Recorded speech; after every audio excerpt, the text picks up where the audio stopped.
Bonjour et bienvenue sur les Disciples TV.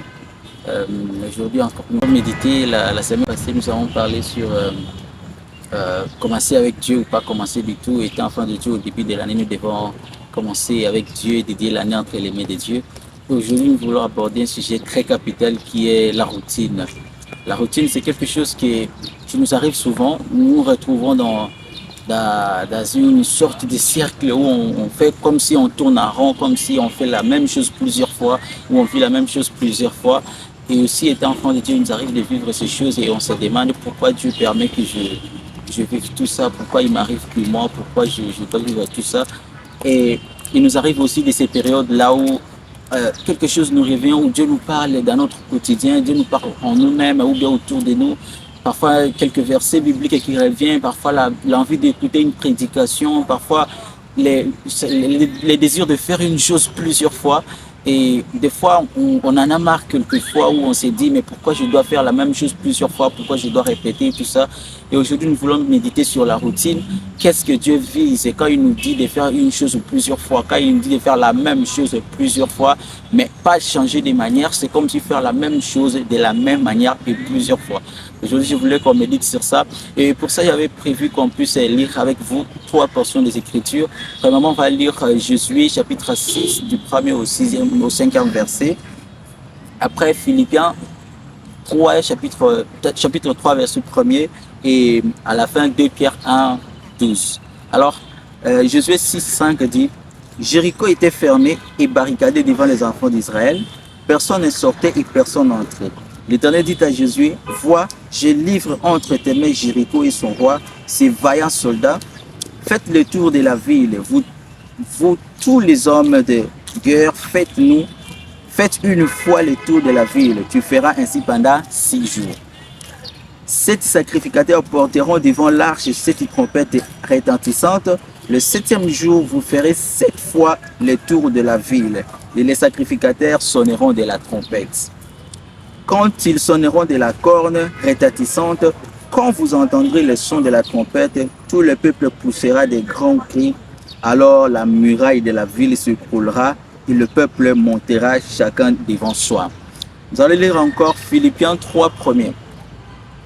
Au reste, mes frères, réjouissez-vous dans les seigneurs.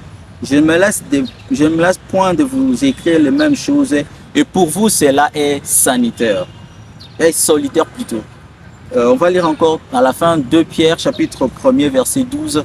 Il dit, voilà pourquoi je prendrai soin de vous rappeler ces choses, bien que vous les sachiez et que vous affermis dans la vérité présente.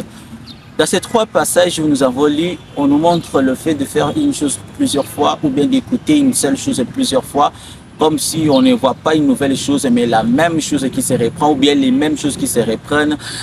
Et ça s'est fait dans la Bible en fait, ça s'est fait dans la Bible. Et je voulais qu'on puisse méditer sur ça. Qu'est-ce que Dieu attend de nous? Parce que dans le titre même de cette méditation, c'est quand Dieu se cache dans la routine. Qu'est-ce que Dieu veut à se cacher dans la routine? Quand Dieu nous amène à faire une seule chose plusieurs fois, une seule chose de plusieurs manières, plusieurs fois, je voulais dire, qu'est-ce que Dieu vise dans ça? Pour ça, la première leçon que j'avais tirée en méditant, c'est ces trois passages au sujet de la routine, c'est que dans la routine, Dieu travaille notre cœur pour la patience. Oui. Moi, je me demande pourquoi Dieu aurait attendu aussi longtemps que les enfants d'Israël puissent faire le tour pendant 6 jours et 7 jours, je voulais dire. Et même le 7e jour, il dit de faire 7 fois le tour. Je me demande pourquoi il doit attendre seulement ce jour-là.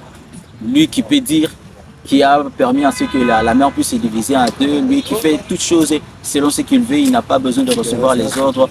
Mais pourquoi il doit attendre que ça soit au 7e tour ou bien au 7e jour pour que ça puisse se faire? C'est parce qu'il voulait travailler leur cœur à la patience. Il voulait apprendre à être patient. Quand Dieu nous dit de faire quelque chose plusieurs fois, quelquefois il vise notre patience. Il vise jusqu'à quel point nous pouvons patienter. Parce que nous étant humains, parfois on est pressé à des choses et on veut faire tout de suite, on veut faire maintenant. Mais avec Dieu, ça demande de la patience. Et quand Dieu nous amène dans la routine, il travaille notre cœur à la patience. Il veut nous apprendre à être patients. Dans les épreuves ou dans quoi que ce soit, il veut que nous puissions être patients. Et la deuxième leçon que j'avais tirée, c'est que c'était un avantage pour nous, la routine. Parce que quand nous avons lu Philippiens 3 premiers, Ici, l'apôtre Paul parle que le fait de répéter l'enseignement, le fait de parler les mêmes choses plusieurs fois, c'est un avantage pour nous, c'est salutaire pour nous. C'est-à-dire que quand nous écoutons, par exemple, quand nous faisons la même chose plusieurs fois, c'est un avantage pour nous, car nous tirons d'autres leçons. Hein? Nous trouvons aussi d'autres expériences que nous trouvons quand nous faisons la même chose plusieurs fois. C'est aussi un avantage pour nous parce que ça nous permet de connaître de mieux la chose, ça nous permet de grandir dans la chose, ça nous permet aussi de voir Dieu autrement. À travers les mêmes choses, à travers un seul verset, nous pouvons voir Dieu de plusieurs manières, nous pouvons expérimenter Dieu de plusieurs manières. Et cela est très important pour nous quand nous faisons la même chose plusieurs fois. Quand Dieu nous fait passer, nous fait faire une chose plusieurs fois, cela c'est un avantage pour nous car il nous fait voir d'autres couches de lui en faisant la même chose. C'est-à-dire que la grandeur de Dieu n'est pas dans la multitude des choses, mais même dans une seule chose, en le faisant plusieurs fois, il est possible que nous puissions voir Dieu dans une autre dimension. Et cela, c'est un avantage pour nous. Et le troisième point, c'est que la routine entretient la flamme de la vérité. Vous voyez? Parce qu'il s'agit de 3 passages que nous avons lus. Le troisième passage, apôtre Pierre dit, voilà pourquoi je prendrai soin de vous rappeler ces choses. Vous voyez?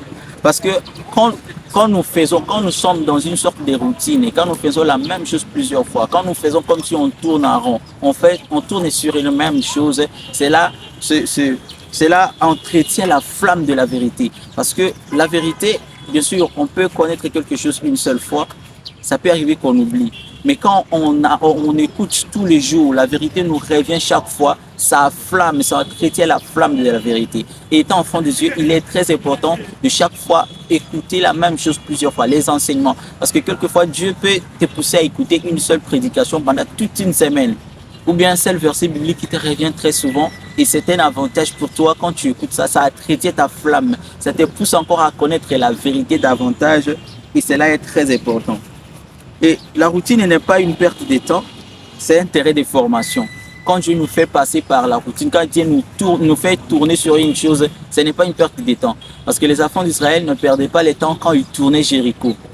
C'est une formation. Dieu les formait à quelque chose. Il fallait être formé dans quelque chose. Et quand nous faisons une seule chose plusieurs fois, quand Dieu vous dit de faire une seule chose plusieurs fois, ou bien écouter quelque chose plusieurs fois, c'est vraiment un terrain de formation.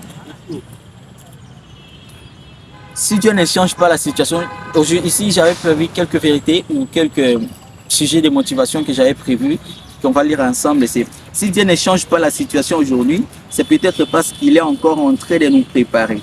Vous voyez, c'est très important. Si ça ne change pas encore, si la même chose vous l'avez vécu il y a de cela 2 ans, la même chose ça se reprend et même au début de cette année vous vivez encore la chose, c'est parce qu'il nous prépare encore à quelque chose. Alors ne vous dites pas, peut-être c'est le problème, c'est à moi, ou peut-être c'est moi qui ne comprends pas les choses. Peut-être c'est Dieu qui vous prépare.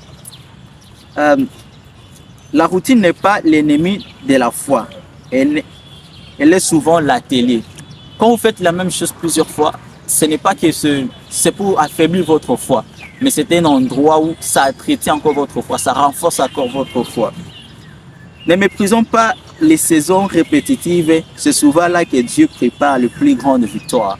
Quand vous êtes dans une saison où Dieu vous dit de faire la même chose plusieurs fois, ne méprisez pas cela. Dans une saison où vous sentez parfois des flammes qui vous reviennent par des versets bibliques ou quoi que ce soit, ne méprisez pas cela. C'est parfois dans des moments pareils que Dieu prépare des grandes victoires. Imaginez après avoir tourné 7 fois la ville, qu'est-ce qui est arrivé à Jéricho et quelle a été la victoire et le résultat des enfants d'Israël. C'est très important quand Dieu nous fait passer par la même chose plusieurs fois. Si je dois résumer cette méditation, Dieu vise 3 choses en nous. Premièrement, le cœur, ce qui concerne la patience. Parce que c'est à l'intérieur de nous que ça bouillonne en fait.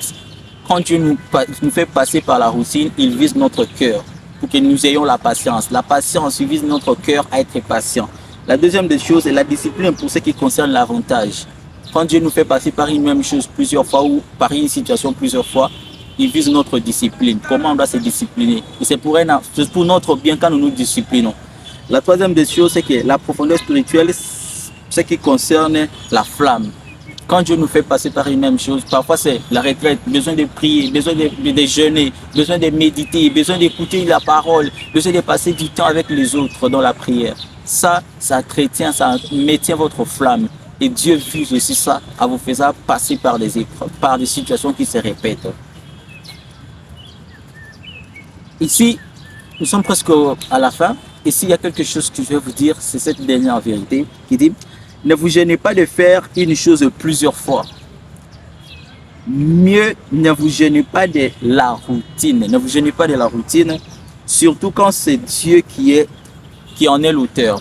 Quand vous sentez que quelque chose, vous êtes poussé à faire une même chose plusieurs fois, ne vous gênez pas. Surtout quand c'est Dieu qui est derrière ça. Quand c'est Dieu qui vous pousse à faire ça, ne vous gênez pas, ne vous sentez pas gêné. Faites ça. Suivez seulement les instructions. Faites même la même chose, même quand tout le monde sera gêné autour de vous. Mais pourquoi tu fais la même chose plusieurs fois? Ce n'est pas que ça ne marche pas. Ce n'est pas que tu ne comprends pas. Mais il y a quelque chose que Dieu vise encore en toi. C'est d'abord la transformation du cœur. Après c'est la discipline. Et à la fin, c'est les caractères spirituels pour entretenir encore ta flamme. Alors ne te gêne pas de la routine. Efforcez-vous de faire ce que Dieu veut, même en le faisant, en le répétant plusieurs fois, c'est très important. Et c'est ce que je voulais partager avec vous aujourd'hui. À nous revoir le vendredi. N'oubliez pas, nous sortons chaque mardi, chaque vendredi. N'oubliez pas aussi de vous abonner sur notre chaîne, de commenter, liker et de nous dire qu'est-ce que Dieu vous parle à travers cette œuvre. Que Dieu vous bénisse.